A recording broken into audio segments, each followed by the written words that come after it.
All right, guys, what's going on? Welcome back to the channel, and welcome back to this spur of the moment recording on my phone video while I sit in the truck and let this nor'easter blow through before I could pull my boat out of the water.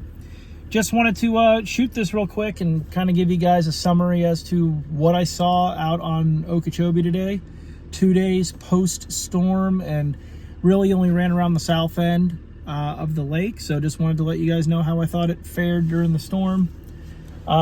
Real quick before we even get into it, just want to say thank you to all of you that reached out, customers, subscribers, you name it, making sure me and my family were okay. A lot of you offered me and my family rooms in your house if we wanted to evacuate and get away from the storm. So can't tell you how much that means to us. Thank you guys so much. But as far as the storm goes, we were absolutely fine.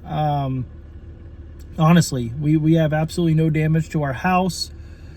We really only had probably 3 hours of severe weather, what I would say. So just to kind of give you guys a summary of kind of how it went down here on the end, this south end of the lake, you know, which is where I live. Wednesday around noon is when those first few feeder bands started to come through. And again, it was only blowing 20. It was blowing, it's blowing harder out right now than it was during this time that I'm talking about. But what was going on was the amount of tornadoes that were falling and touching down off of these feeder bands was absolutely insane. I think over the course of 8 hours, there was 160, maybe it was 126. Either way, it was over 100 tornadoes touched down in the state of Florida, which has to be some kind of a record. And a lot of them were here in and around the lake. I know there was a couple big ones in Clewiston. You know, when I first was alerted about them, I figured, oh, they're just small water spouts or something that we usually see here in Florida. These were full on, we ain't in Kansas no more naders. They were big, and they did a lot of damage. So there was a bunch of Clewiston, a ton out in Port Salerno, St. Lucie area, the Loxahatchee, Royal Palm, here in Belglade, here around the lake, the town of Lakeport, which a lot of you are probably familiar with. The Harney Pond area. It's not a very big town, but a large chunk of it got leveled. A lot of people lost everything. I know Big Water Bait and Tackle over there, Jack got hit real hard. He's okay, but just crazy. I know some mutual friends of mine, guides that guide over on the coast. One of them had one of the tornadoes come straight through his house and not only wreck his house, but threw all 3 of his boats up in the air, trailers and all, and had them come down through his roof of his house. So he was obviously total loss. And that's just the tornadoes and stuff that kind of happened here on the East Coast and in the center of the state. Obviously, I haven't even gotten to see the news or anything on what's going on the West Coast, Tampa Bay, Sarasota, all that area. I know, I'm sure it's not good. I know the storm surge was crazy. So very, very thankful. We did lose power yesterday. Funny enough, hours after the storm was gone, we lost power yesterday around 11, and we just got it back around 11 today, I guess. So, but that's it. I mean, we have no damage to show. Obviously, I just got off of Lake Okeechobee, so it's very blessed, very thankful that we were all right. And thank you guys so much for reaching out. Do me a favor, anyone that you know that's in need, needs help, needs a helping hand, whether it's removing drywall, whether it's just bringing supplies, try to do so. Any of you that maybe watch my channel that could use some help, let me know, and I'll be more than happy to help any way that I can. But either way, had a lot of people reaching out. How is the lake? How is the lake? So I came out today I was really only out for 2 hours. Really did very little fishing, and I'll explain why. But I just decided to launch here on the south end of the lake. A, because it's closest to my house, but B, the most significant wind that we experienced down here on the south end of the lake was out of the west. Okay, it was about between 1 and 4 a.m. on Thursday morning. It was honking. It was blowing. It was probably blowing 65 mile an hour with gusts to 80 down here. Thought we were going to lose trees, thought we were going to lose some stuff on the roof or what have you, but we didn't. And a west wind, when it comes to the whole lake, the south end is what takes a beating just by the way it lays out and stuff. So I said, well, if anywhere was going to be, damaged very badly on the lake, it would probably be this end. So we'll go look. Maybe I'll run up to Clewiston. I don't know. So I launched the boat, and to be honest with you guys, I did a kind of a lap around the entire south end. There's really no damage. I mean, it's banged up. It looks a mess. There's just kind of stuff floating everywhere. But as far as the few significant hard lines we have left, mats, all that good stuff, it pretty much looks like it did pre-storm. I didn't see that big of a difference. I mean, maybe some stuff got a little wider and it's just a little beat up, but nothing crazy. The one thing that it is going on right now is obviously the lake's risen like 4 inches in 2 days, and unfortunately it's going to be coming up fast due to all the water that we got to the north of us coming down. But what's happening down here is we're having a lot of, flushing water. And what I mean by that is when the storm came through, the wind was out of the south, so it's going to blow all of this water. I say all, but a majority of the water from the south end of the lake up to the north end of the lake, and it's going to rise that water level. Well, once the storm goes forward and the water starts to return back to the south end, not only is the south end water coming back, but you also have the momentum of that water pulling that water from the north end.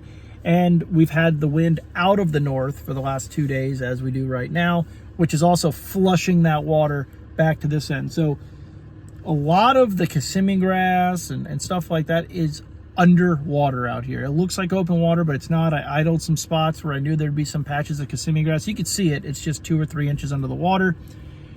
That doesn't have to do with the lake being 16 foot. The lake level down here right now is probably the equivalent of it being closer to 18, just because of all of that water rushing down here. And on top of that, there's just current everywhere. Like every little gap, pass, cut through the reeds, canal, there is water rushing out of it. There's literally, you probably couldn't hit bottom with a 4-ounce weight going under this Torrey Island Bridge right now.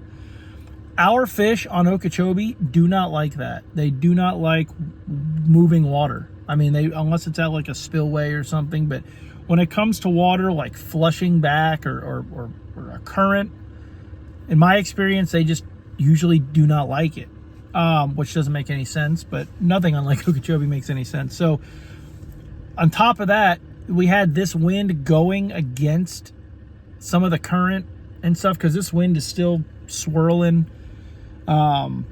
So the fishing right now down here it wasn't good. I barely fished, but I never had a bite.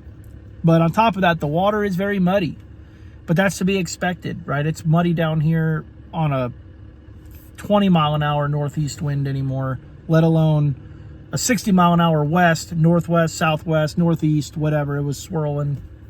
So it's to be expected that it's muddy. With that being said, a lot of the water down here was fishable. I was throwing a white chatterbait, a spinnerbait, a burner worm, and the water's fishable. It's fairly dirty. On top of that, fishing against those currents and stuff, I just decided to come in because a bunch of food just got delivered to my house and I'm hungry. But besides that, it's raining. It was torrentially downpouring. It was blowing 35 out of the northeast. We had some little bands coming through. I'm not sure from what. So I got in the car. I'm just going to go home. I have to work the next 5 or 6 days. So I will do another video. I'm going to probably work tomorrow out of Clewiston, which is where I initially was going to head to. But after seeing what the condition of the south end of the lake looks like, I'm going to go on a limb and say the whole shoal is probably fine. From, we'll say, East Wall or Coop Bay all the way to Whiddens is probably A-okay. How's the water going to be? I'm not sure. Most of the big wind was out of the west, so it would have been blowing that marsh water out, which in turn means it should be clean. But we'll find out tomorrow. I know of some spots. I had some fish up there, so that's where I'm going to run my trip. And when I get done tomorrow, I'll probably upload the video as to what I saw, how the fishing was.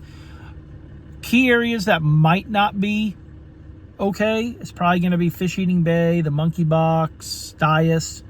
because we did have, I think, a tornado or two go across there. So that I am very, interested to see how that fared. And then I haven't heard about the north end, Buckhead, Tin House, but I'm going to guess it's probably messy. Okay, what I mean by that is stuff thrown and stuff, but I'm going to guess those hard lines and a little bit of grass that was left up there probably fared very well.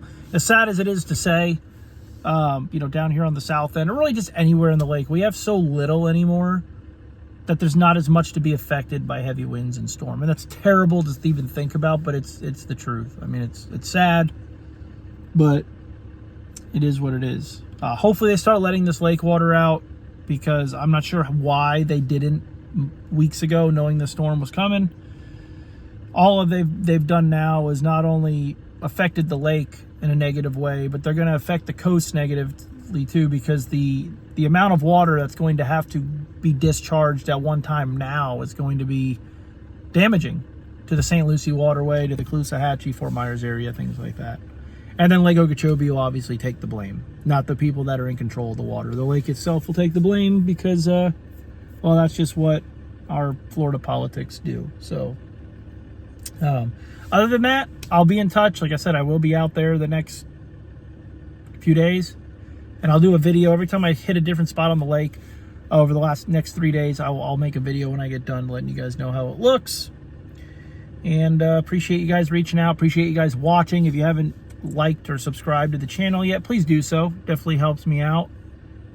Some guys creeping around here in the parking lot. I'm gonna go pull my boat out, and I'm gonna head to the house, get my rods rigged and ready for tomorrow, and we'll go from there.